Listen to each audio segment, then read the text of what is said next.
Hi, and thank you for joining me right here for another episode of Where's Google Headed and How to Properly Position Your Business. You know, recognizing that every business is directly impacted by Google, I created this business series of interviews to help you properly position your business so you can help advance your bottom line. And today I want to focus on search, social, and content marketing, really the core of Google's business. And that's why Arnie, Kuenn, the CEO of Vertical Measures and the author of Accelerate, Move Your Business Forward Through the Convergence of Search, Social, and Content Marketing, is with me. Hi, Arnie. Hey, Todd. How are you doing today?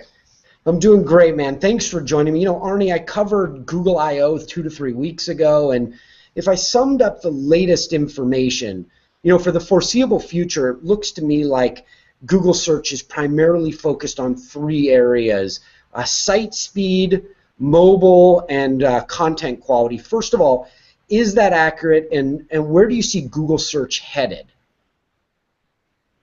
Yeah, that's a great question, and I believe 2/3 of that is accurate. The mobile and the content piece is without a doubt something that's being looked at very strongly by Google. I was just at a SMX Advanced about 2 or 3 weeks ago, listened to Matt Cutts and his statements on that. And I know there's been a lot of research, and I've been someone out there talking a lot about site speed. And there's no doubt page load speeds are important for your website and your visitors. And a lot of the correlation data we're out there seeing says that that's a pretty important metric. But it's pretty interesting. Matt Cutts, about an hour later, had that question posed to him about site speed. And it was interesting. His response basically said, most sites out there don't need to worry about it. You know, if it's taking forever for a page to load, then yes, you might want to think about it. But if your page is loading pretty darn quickly, you know, shaving a few tenths of a second off of those pages or whatever, probably aren't going to change things. It's really all about the usability of your website. And he spent much more time emphasizing the fact that you have to be positioned for mobile, and that now is seeing how well your site loads for mobile. And I forget the exact statistic, but I think it was when you did a search on a mobile device and a search on a desktop device, the results were about 30% different, meaning what was shown on page 1, in essence, of Google search results, 30% of the listings were different. So Google's really taking your mobile optimization into account. All right, so mobile optimization would include you know, how fast it loads. Another one would be the user interface and making sure that user interface is really pared down and easily engageable through a simple mobile device. All of those are really important elements. You mentioned also about content. Let's talk about the value of content. You know, in our campaigns, I'm not seeing social signals really having a big impact on Google search results, and I believe social signals will, like moving forward. So I think it'll have a much more important factor down the road. So where do you think Google search is headed as it relates to social engagement, Arnie?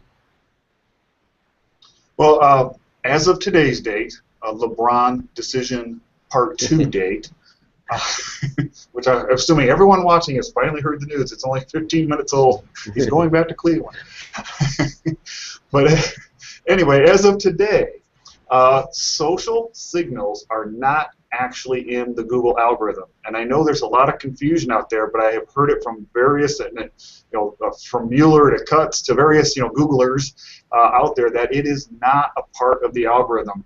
Not even you know, the pluses of Google Plus are actually affecting where you will show up in a Google search result. So I think that's important, maybe to keep trying to dispel the rumor, because I've heard people say, oh, 30% of the algorithm now is all social metrics, and it's just not true. However, I do believe that I know for a fact that Google's working really, really hard to figure out how they can get valuable information from that amazing amount of data that social signals are providing. The problem is there's just too much data for them right now. They're literally having a hard time getting accurate an accurate take on all of these signals. I'm sure we're going to talk about author rank, and I think author rank is going to come into play. I do think voting and things like that eventually will help influence the algorithm, but as of right now, it's not. And you talked about not seeing it with your own site, and when I go out and give presentations or content marketing workshop, I'm really clear about pointing out that when you're creating content, some content, one, isn't meant to be shared. I mean, there's a lot of reasons why people aren't going to share it. They don't want their competitors to see this great piece of content, maybe, and I've heard many examples of that. Or maybe it's just, if you're out shopping for Viagra, you're not going to share that. So, some stuff doesn't get shared, but it's still, that piece of content is still doing a really good job for the business. So don't get discouraged if everything you produce doesn't have 500 likes and 1,000 retweets and so on and so forth. Okay, so it's a really good point. That's where we are right now, and for the in the next year or 2 years or so, they're still struggling with this. Do you see a time where they harness the wisdom of the masses to be able to determine who in each business vertical really is Kuenn es más macho and deserves to be on the top of search based on wisdom from the masses? Yes, I do think, I don't know if it'll become the significant part of the algorithm, but I do believe that eventually they're going to figure out fact from fiction. They're going to be able to figure out what signals actually do kind of matter and where they can correlate them, and it will influence your rankings. I believe, and this is just my guess, and by the way, I would never ever underestimate Google. I mean, it is an amazingly smart company. If anyone's going to figure this out, they will. If they feel it's useful. They might even just decide it's just not useful data for them. But I have a feeling that it's going to stem from trying to figure out who are reliable authors, social sharers, so on and so forth, and understanding that top-tier influencer. And if those people are sharing certain pieces of content or voting them up or whatever, that's going to mean a lot more than something getting 10,000 likes because it was a cute puppy video. Right. I mean, it makes sense. You look at somebody like Mark Traphagen, and he just, shares something that somebody else originally wrote. Mark can often rank higher than them. So, I can see that time where the thought leader is really driving search results. And really, I don't think there's anything significantly wrong with that, because the thought leader would already be like the gold standard on that topic. So, let's talk about for a moment something really basic. There's a value of having more quality content rather than less, right? Because ranking high in search is also a numbers game. So, Arnie, do you agree, like in the most simplistic terms, the more quality content you have on your site, the greater your chances of ranking well in search are? Yeah, I mean, there's no doubt in my mind. I mean, if you can have quantity and quality, that's pretty much the winning, as simple as it can be. That's the winning formula. I talked about our workshops and my presentations and all that. One of the analogies I've been using lately is Moneyball, the movie from whatever it is, 10 years ago. Sure. And it's pretty statistically driven, and what we tend to teach and what I espouse is that, unless you're Coca-Cola or Zappos or REI or whatever, and 99.9% of us are not. You've got budget constraints, and you've got, you just have the realities of running a small to medium business. And what I say is get up to the plate as often as you can and try to hit singles. Don't go for, don't be shooting. Don't be swinging for grand slams, which I would equate to being that viral piece of content. If you're thinking, oh, I'm just going to produce one thing a month, it's going to be amazing, and it's going to get shared around the world, you're probably going to end up, you're going to end up losing. But if you can say, I'm going to produce something on a very consistent basis, whether it's 3, 4, 5 times a week, and it's going to be good, useful, reasonably good quality content, but useful is probably the key there, and do it over and over and over again, and try to find openings in the search results where your competitors are not. I think that's the winning formula, and not only do I think it, we have seen it over clients and people I know in the industry with their clients. And it takes some time. It takes some guts to do, because it takes about 5, 6, 7 months before you really start to see that snowball effect. But it will happen. Yeah, I've seen that time and again with my campaigns also. Just in the last 12 months on our campaigns, we've leveraged video to create over 1.1 million social followers, and which is just remarkable. So, I'm a video marketer, Arnie, because the way I look at it, video gets a lot of the best. Video gets all of the best social and key performance indicators, best search results. You regularly use it on your site, you get 250% more monthly visitors, so it boosts your site traffic, it boosts conversion rates, but it's not for everybody, it's not practical for everybody, and but when you do leverage it, it seems like, at least from our campaigns, that it provides really compelling results. When you're creating content, you said something to me one day when we went to lunch.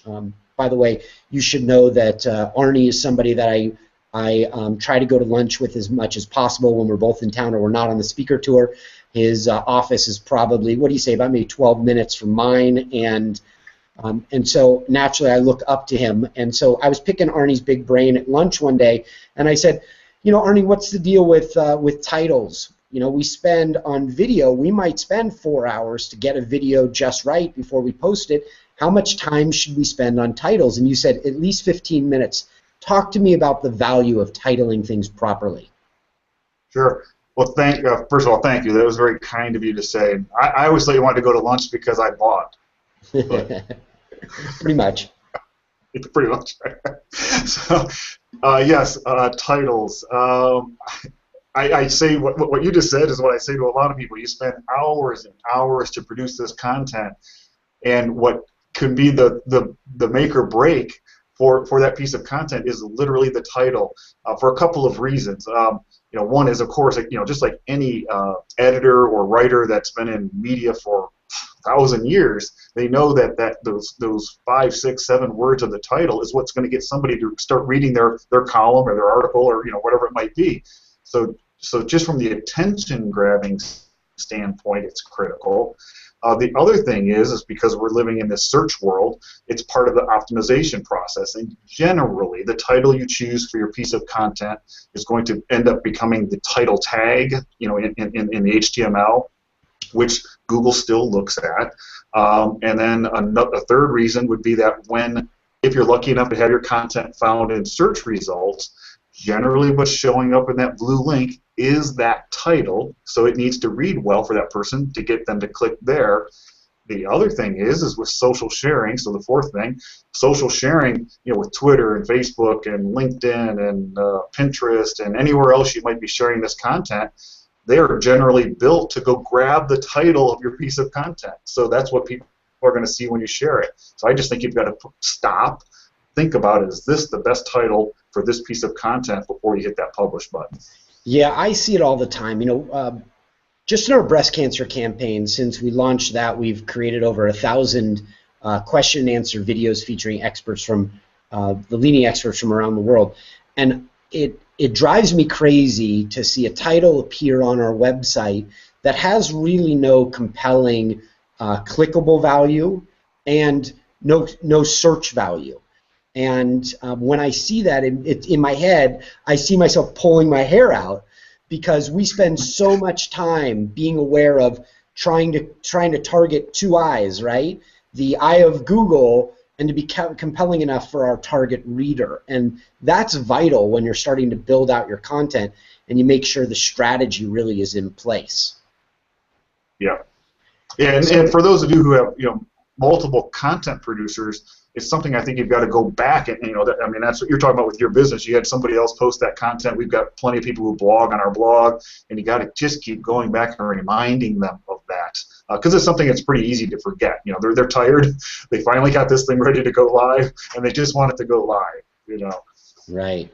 And then, but if you go live with the wrong title, the term that I use is the original sin. Because now you've started this path of content that you slacked in one of the most important areas, and it's sad to see that thing happen. Now, switching topics slightly, but still in the path of where Google's headed.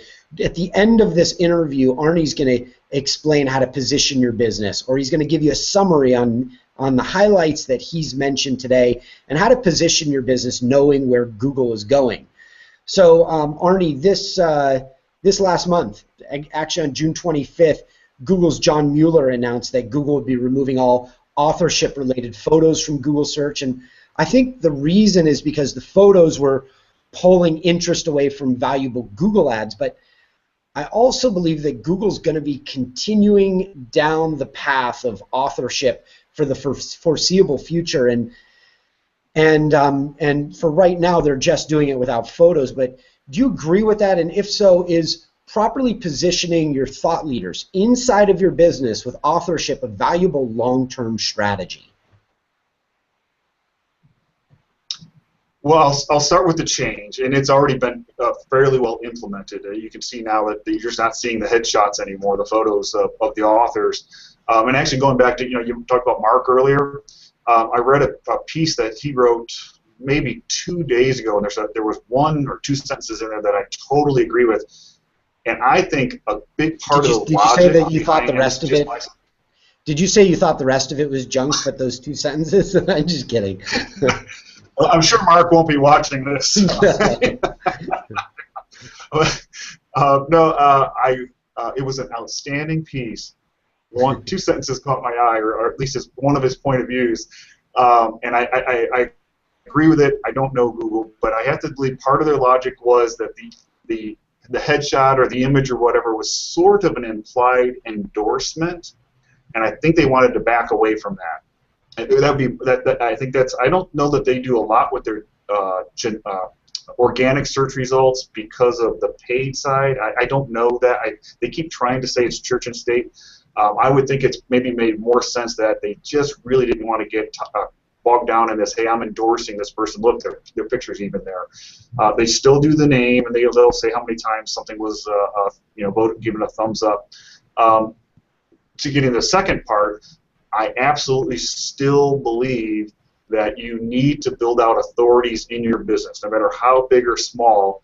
That you should use real people producing real content, and do this author, what's called the rel author, but make this connection between the author and the content they're producing, because it is still my belief that Google is working hard to use that data to establish who's a credible author, and if they're credible, they're going to probably rank their content higher, and they may even value the links in that content higher because they know this is an established real author producing high quality work. And so I think that's going to be something that's going to be part of the algorithm if it isn't somewhat baked in there right now. All right, well, we just got a question submitted about how do you explain authorship, and I think really the simplest way to explain Google authorship is it creates a verified link between your content, your website, your Google Plus profile, and that way Google's able to attribute your content directly to you, and it protects you from plagiarism. It builds trust with your audience. It establishes you as an authority to your niche. Plus, many people think, and myself included, that your social signals will eventually be leveraged as part of Google's search algorithm to more accurately rank your content across the internet, and this is a concept that then is called author rank, and that's how authorship and author rank kind of merge in together. Did I miss anything there, Arnie, Ken? No, I think that's about it. Yeah, you have to have a Google Plus profile set up, for yourself as an individual. But no, I think you covered it very well. And you have to make sure in your Google Plus profile that it links into your website, and you have a reciprocal link, because that lets Google know that you guys are connected. So, Arnie, recently Matt Cutts said, I think backlinks, and this is a quote, I think backlinks still have many, many years left in them. I think as we get better understanding who wrote something, and this is to me, which is authorship, he goes on to say, and what the real meaning of the content is, inevitably over time, there'll be less emphasis on links. But I would expect that for the next few years, we will continue to use links in order to assess the basic reputation of pages and of the sites. Now, I can't think of a better person than Arnie Kuenn to talk about the value, really the value of a really tactical linking strategy. Where should a business what should a business be doing to advance their link profile in the eyes of Google? We could spend an hour on that, or two. I'll start by saying what you shouldn't do. I mean, and this as Todd knows, I mean, I've been doing link building for 10 years, and the world, it changes every single year, but it changed drastically in the last 18 to 24 months. And by doing link building for 10 years, what Arnie's really saying is he's been doing link building since half of our staff was in high school. Right? You didn't have to go there. But well, I referenced Fonzie the other day, and nobody in the office knew who I was talking about. I know.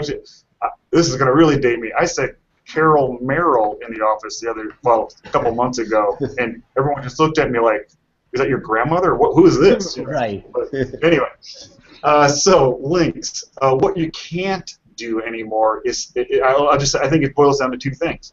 You can't do anything that scales.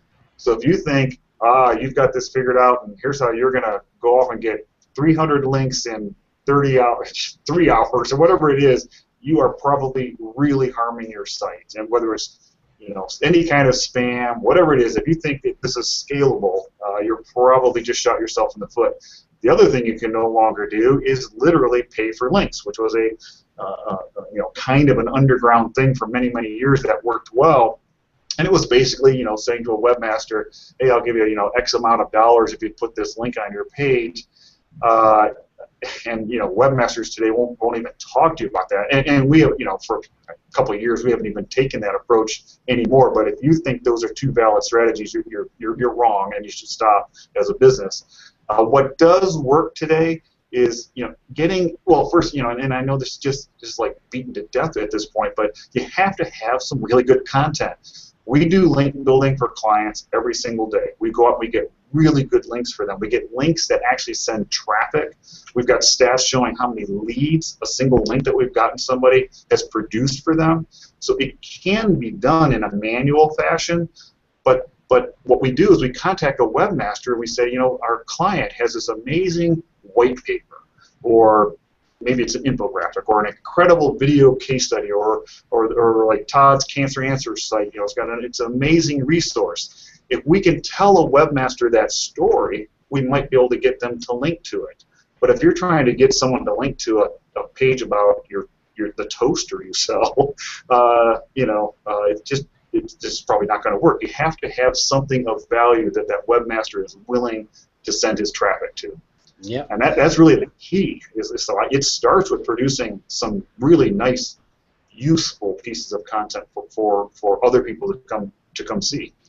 And for those of you who may not want to heed Arnie's warning about linking, scalable linking, and how it's going to cause trouble, when I saw Matt Cutts speak recently, he put up a slide that I think is pretty interesting, and I took a photo of it. It shows how inside of Google's algorithm, it's easy for them. I'm going to show you. Can you see that? The bottom one is unnatural linking relationships. And the top one is natural linking relationships, which coincidentally, the natural linking relationships looks just like Google Plus ripples, almost identical. So it's really easy for Google and their spam team to recognize, who's faking these things. And that's why a really organic process is always going to be the best. And that's why white hat is the right approach, especially as Google continues to get smarter. We do something similar, Arnie. As you mentioned a moment ago, we've got a couple cancer campaigns, and we routinely create content with the biggest names in the fight against cancer, and then do a partnership where we feature their rock stars on our website. And when I say the biggest names in the fight against cancer, I'm talking government agencies, so .govs and .edus, and so we are creating content with them, and then we're partnering on the distribution. So they put it on their site, we put it on our site, and then we all share it socially. And in doing so, we're getting links in from them, and they're getting free content from us. So it's kind of a win-win. What do you think about that strategy? Oh, that's a beautiful strategy. I mean, I don't know if you went into it intentionally with those thoughts in mind. A lot of people don't. They just get kind of lucky and discover, oh my gosh, and that also brought us a bunch of links. But if you're actually, if you're setting up saying, I just need more links, more authority to my site, then you should think about a strategy like that where what can you produce that's of great value? How can you bring some influencers into that so that once it all goes live, they're going to share it with their communities? And once they do that, the links that people will start to provide to you, it's almost inevitable that they're just going to do it. I mean, that's how the web works. We're sharing content. And in the game of Google and linking relationships, remember, Google thinks like high school. So you have to demonstrate to Google that the coolest kids on campus are doing things with you. How you demonstrate that is through a reciprocal link. And the coolest kids on the Google campus, whenever you're doing a search, is .edu and .gov. Those are the ones that Google automatically ranks as the big thought gurus. Did I miss anything there, Arnie? No, I mean, I think that's generally true, and it's probably, just because I don't like absolutes, I would say, edus and .govs are it, because there are plenty of .coms and military sites and everything else. And the reason I would be careful just to say the .edu in particular is we're not talking about a student's blog. Google's pretty darn good at knowing what the difference between a student and a professor or the university itself deciding to link to this. So it really does matter the specific page that the link is coming from on those domains. But yes, as a overall general rule, it's hard to get a link from a school or a government site. So it's implied that if you do, that link is going to be worth a lot more. I generally, and I know our link team generally tries, it's not always the easiest, but we try to get links from highly trafficked pages, regardless of what the domain extension might be, because we ultimately, if we can get traffic to somebody's site as a result of that link, that kind of trumps everything. All right, sounds good. Thank you for bringing that up. And I tend to be an absolute guy, so on the rocks. So the fact that you take me off of absolutes is is good for my long-term strategy. Now, talk to me about how do you summarize this, and how do you take this really ingenious insight that you've shared with us to help a business properly position itself in the world of Google? I have to be ingenious? Yeah, too late for that.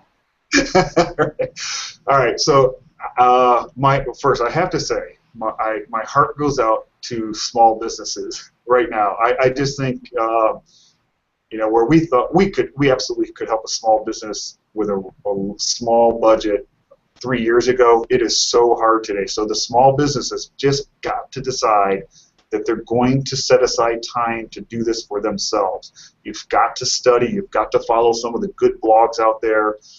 Search Engine Land, Content Marketing Institute, Google themselves, they have a webmaster blog that you should follow. You really do have to spend some time. And I'm not talking about 3-4 hours a day. I'm talking maybe 3 or 4 hours a week. But if you care about your business, you're going to, if from a small business perspective, you're going to have to know it and take charge of this. For a small to medium business, the kind of a formula that we're really trying to push out to people that we're teaching in the workshops and so on and so forth is just you got to get to the point where you're kind of calendaring this. You set up an editorial calendar 2-3 months in advance, but just plan to do whatever it is you can do. If it's 1 blog post a week, 2 blog posts, 3 blog posts a week, and it should be at least that. Can't be 1 a month. Now, I would shoot for 2 or 3 a week. Write 5, 6, 7, 800 words, include a couple of images, but write blog posts that's answering the questions that your customers and prospects are online looking for, and it's out there all the time. And just ask your staff, what questions are they being asked, and instead of just thinking, oh, we need to blog or we need to be on Facebook, just try to change your mindset and think, I'm going to use my blog as a learning center for my clients and my prospects. And if you just kind of switch to that mindset and think about that you're trying to teach, there will be some people who are going to just take advantage of that and learn, and they're going to just do whatever, and they're never going to become a customer. But who you're probably targeting are the people who can't buy this anywhere else or do this themselves, and inevitably they will become your customer because you've done such a good job of helping them through their research path to doing business with you. And so that's, I don't know if it's too long-winded or not, but that's the approach I would take for a small to medium business. Yeah, no, I don't think it was too long-winded. I think it was spot on. There's a couple of things that came to mind when you said this. People do business with people they have relationships with. So you have to always be in the business, in the digital business of developing relationships.